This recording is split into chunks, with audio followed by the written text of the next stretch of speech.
এটা হলো মায়ের বার্থডে সেলিব্রেশনের সেকেন্ড পার্ট, তো সেই জন্য আমরা আবার রেস্টুরেন্টে চলে এসেছি আর এসেই আমরা গপ গপ করে খেতে শুরু করে দিয়েছি। আর এখানে আমার ভাইও আছে, আমি আছি, শঙ্খ আছে, বাবা আছে, আর মার যেহেতু বার্থডে সেলিব্রেট সেজন্য আরেকটা কেকও আমরা কেটে নিচ্ছি। আর সবাই মিলে আমরা এখানে এনজয় করছি। আর ভাইকে দেখানো অরেঞ্জ হুডি পরে চলে এসছে। তা আমরা সবাই মিলে আমরা রেস্টুরেন্টে আবার খাওয়া দাওয়া করছি।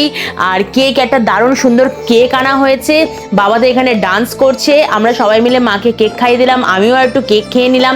দিয়েই দেখো আমি একটুখানি কেক খেয়ে নিচ্ছি, ওকেও কেক খাইয়ে দেওয়া হলো। তো দারুণ করে আমরা মজা করে এখানে এনজয় করছি, খাওয়া দাওয়া করছি। এখানে আমার ভাইও রয়েছে, দেখতেই পাচ্ছ, ওকেও আমরা একটু বেশি বেশি করে কেক খাইয়ে দিচ্ছি। তো আমরা সবাই মিলে এখানে গল্প করছি, আড্ডা দিচ্ছি, আর ও মাকে কেক খাইয়ে দিচ্ছে। আর যেহেতু গান হচ্ছিল সেজন্য আমরা সবাই মিলে একটু ডান্সও করছিলাম।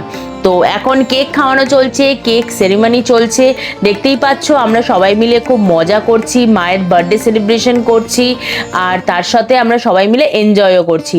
তো কেকটা এখন সবাইকে ডিস্ট্রিবিউট করে দেবে, এখান থেকে সার্ভ করে দেওয়া হবে। দেন এখানে চলে আসবে হচ্ছে মার জন্য ওয়েলকাম ড্রিঙ্ক।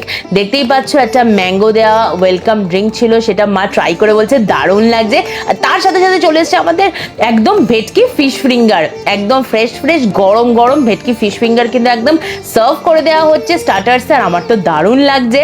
তো বার্থডে গার্লকেও এখানে ফিশ ফিঙ্গার দিয়ে দেওয়া হলো, আর ওকেও দিয়ে দেওয়া হলো। দেখতেই পাচ্ছ বার্থডে গার্ল বলে কথা, একটু এক পিস একটু বেশিও পেয়ে গেছে।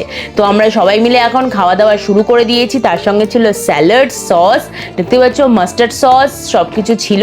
তো ওয়েলকাম ড্রিঙ্ক খাওয়া দাওয়ার পর আমরা সবাই মিলে এখন স্টার্টার্সের দিকে মন দিচ্ছি। আর দেখতেই পাচ্ছ ফিশ ফিঙ্গারটা কিন্তু দারুণ লাগছে। আর এইটা ছিল হচ্ছে বার্থডে কেক।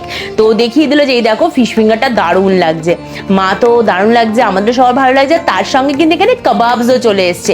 আর এইটা ছিল হচ্ছে সকালবেলার রিচুয়ালস, একদম 5 রকম মিষ্টি, আমার হাতে তৈরি করা পায়েস, তো সব কিছু। আর বাবা কিন্তু মাকে একদম ধান দুপুরে আশীর্বাদ করে দিচ্ছে। আর এখানে ছিল দিনের বেলাতে অনেক রকমের খাওয়া দাওয়ার আইটেম, দেখতেই পাচ্ছ তোমরা কত সুন্দর অনেক কিছু আমি রান্না করেছিলাম। 5 রকম ভাজা থেকে, তরকারি থেকে, ডাল থেকে, পনির থেকে, ধোকার ডালনা থেকে, যেগুলো হচ্ছে মার ফেভারিট আইটেম। তো আমি সবকিছু একদম সার্ভ করে দিয়েছি। তা আবার কলা পাতায়, দেখতেই পাচ্ছ এটাই সব থেকে ইউনিক ছিল, কলা পাতায় খাওয়া দাওয়া। তো বাবা মাকে খাইয়ে দিল, শঙ্খ মাকে খাইয়ে দিল, আমাকেও আবার সবাই একটু একটু করে খাইয়ে দিল। সবকিছু একদম সার্ভ করে একদম সবাই মিলে গুছিয়ে খাওয়া দাওয়া হলো।